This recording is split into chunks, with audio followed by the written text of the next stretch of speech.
महात्मा हो गए थे। अब वो ट्रेन में एक सीट घेर रखी उन्होंने। मैंने कि भैया यहाँ, बोले ना ना यहाँ मत बैठियो। मैंने कि क्यों? बोले हमारे देवता बैठे हैं। मैंने हमें तो कोई देवता नहीं दिख रहा है यहाँ पे। और पर तुम क्यों मना कर रहे हो? देवता ही मना करे मुझसे। अब मान लो का आदमी बैठा है सीट पर, मैं बैठने लगूं तो कहेगा भैया ओ भैया क्या कर रहा है? नहीं कहेगा। जब देवता बैठा है, देवता अपने आप मना कर देगा। पागल हो गए हो। मन गंदे हैं। पढ़ के पाथर भये, लिख हो गए ईंट। और कबीर अंतर प्रेम की लगी ने एक छींट। प्रेम नहीं हुआ परमात्मा से, बाहरी दुनिया में ढूंढते रहे। ठाकुर जी लेने चले गए। पर ठाकुर जी ठीक हैं, पर थोड़ी नाक मोटी है। उन्हें कहा अच्छा। तो ठाकुर जी को लिटा के रखे पैर, तब तो रेती काम करती थी, अब तो ग्राइंडर आ गए। उन्हें इतनी पतली और पतली करूं? ठाकुर जी तो ठीक हैं, पर दोनों पैर जॉइंट हैं। जो कर लो अभी अलग किया मैंने। उन्हें मारा ग्राइंडर, वो पीतल थी, निकाल के रख दी। एक हमारे प्रेमी शरीर पूरा कर गए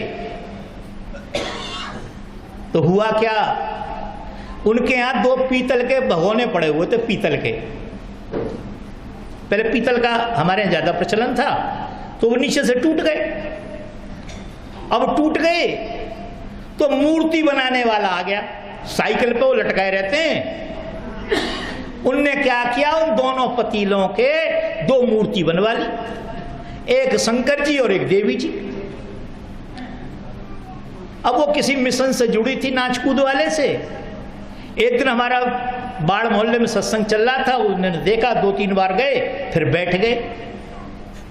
जब हम खड़े हुए तो उनसे हमारा प्रश्न उत्तर हुआ कम से कम 4 महीने।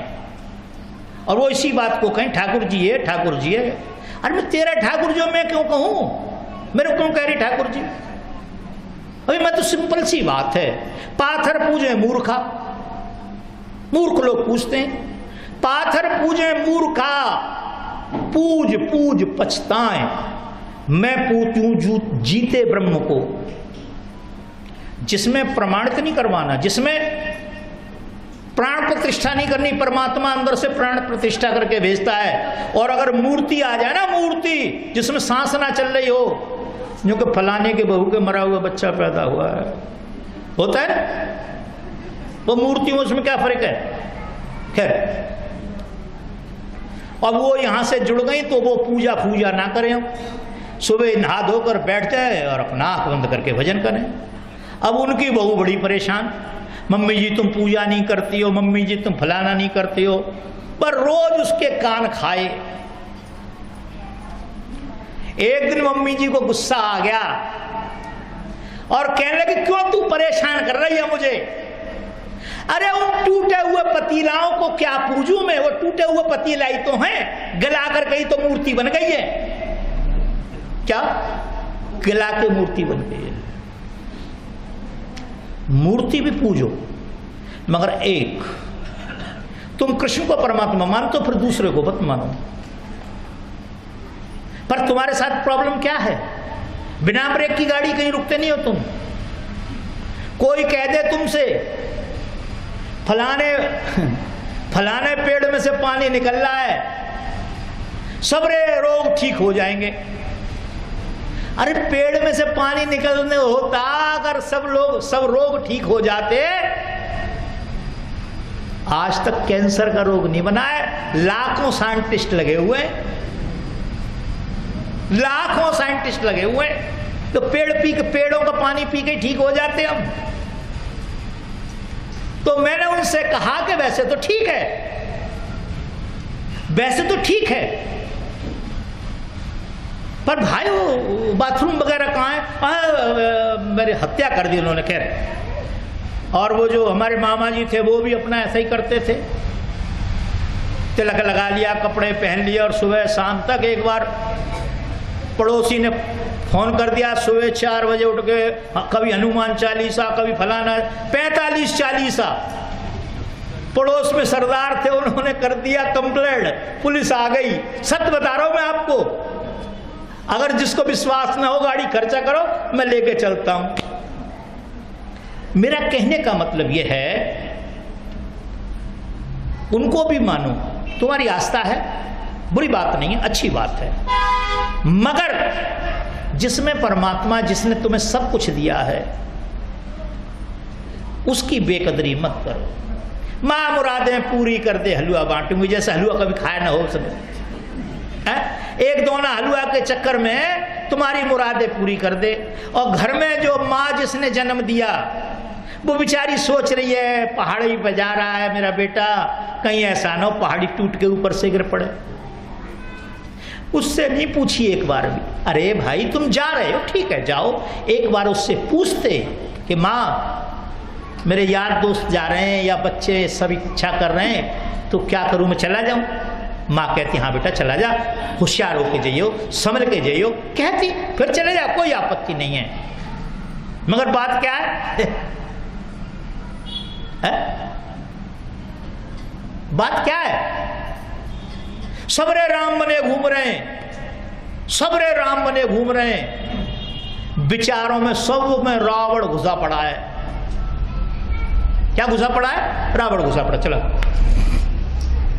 विष की लहर उठत घट अंदर, विष की लहर उठत घट अंदर, अमृत बूंद चुवाए दी जरे, गुरु पैया लागू नाम लखाए दी जरे, गुरु पैया लागू नाम।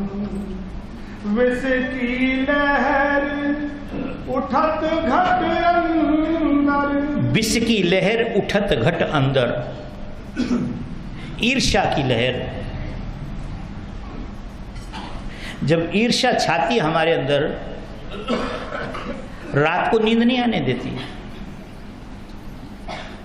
शांत नहीं बैठने देती,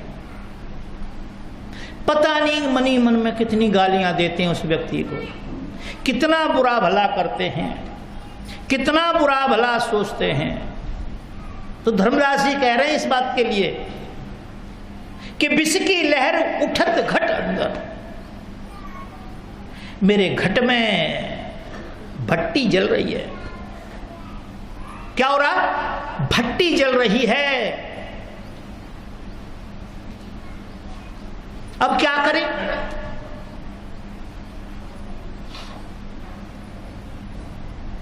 जो ईर्ष्या रूपी, द्वेष रूपी, कामना रूपी, वासना रूपी जो विष भरा हुआ है अंदर, ऐसे ही शांत नहीं होता है वो। ये ऐसी बीमारी है, जब तक आपके अंदर रहेगी तब तक आपको शांत नहीं होगी, शांत नहीं रहने देगी, और बढ़ती है। ये क्या होता है? बढ़ती है, घटती नहीं है। और मैं प्रैक्टिकल की बात कर रहा हूं आपको, संत मत कभी लिखी पड़ी बात नहीं करता, केवल प्रैक्टिकल की बात करता। अभी 8-9 महीने से आश्रम पे काम चल रहा था, मेरी मिट्टी खराब कर दी इसने, संसार ने। क्या कर दिया? मेरी मिट्टी खराब कर दी। जब आंख बंद करूं तब ईंट दिखे, जब आंख बंद करूं पता लगे 3 ट्रॉली मिट्टी पड़ी है, कल पीछे फिरवाई, मिस्त्री ने कहा गुरुजी अब यहां डलवाओ। वो तेरी भाई रे भाई, मैं आपको सही बता रहा हूं, ये 9 महीना नरक में कटे मेरे। तो अपनी मैं बता रहा हूं, आपकी तो आप जाने, कहां रहते हैं आप, मैं नहीं कह सकता। क्यों? जब संत गृहस्थ के नियम का पालन करेगा तो खत्म हो जाएगा। संत जब गृहस्थ के नियम का पालन करेगा खत्म हो जाएगा। और व्रत, संत जब गृहस्थ के नियम का पालन करेगा तो खत्म हो जाएगा, और गृहस्थ जब व्रत के नियम का पालन करेगा वो भी खत्म हो जाएगा। उसके घर में शांति नहीं होगी। घर ग्रस्त है, बाल बच्चे हैं, सबरे हैं, और साधु बन के घूम रहे हैं, कुछ मिला ही नहीं, तो रात को पत्नी मारेगी और बता, तुझे काटे खवाऊं सुबह इन बच्चों को? हाँ, बाबा जी तो बाबा जी यहाँ बाजी, यहाँ बाजी, कहीं और बाजी। क्या समझ गए? बाबा जी कोई फर्क नहीं, कहीं बैठ कर रोटी खा लेंगे, कोई मान सम्मान कुछ नहीं है ना उनका, है ना? तो कहने का जो भाव है कि सब कुछ समझने के बाद, और ये सब लोग कह रहे गुरु जी तो पागल हो गए, और मैं समझ रहा नहीं कि आंखों से कोई कहे नहीं, सामने आके नहीं कहे बिल्ली के घंटी कौन बांधेगा, चूहा सब सलाह कर रहे हैं, मैं समझ रहा हूं इनकी बात को। पर मैंने इनसे कही भैया हाथ जोड़े की है, थोड़े दिन और मान जाओ। क्यों? कि तुम पे 5 लाख रुपए होते हैं तो तुम 3 लाख रुपए का काम करते हो, तुम पे 5 लाख होते हैं तो 3 का करते हो, और होते होते वो 7 का हो जाता है।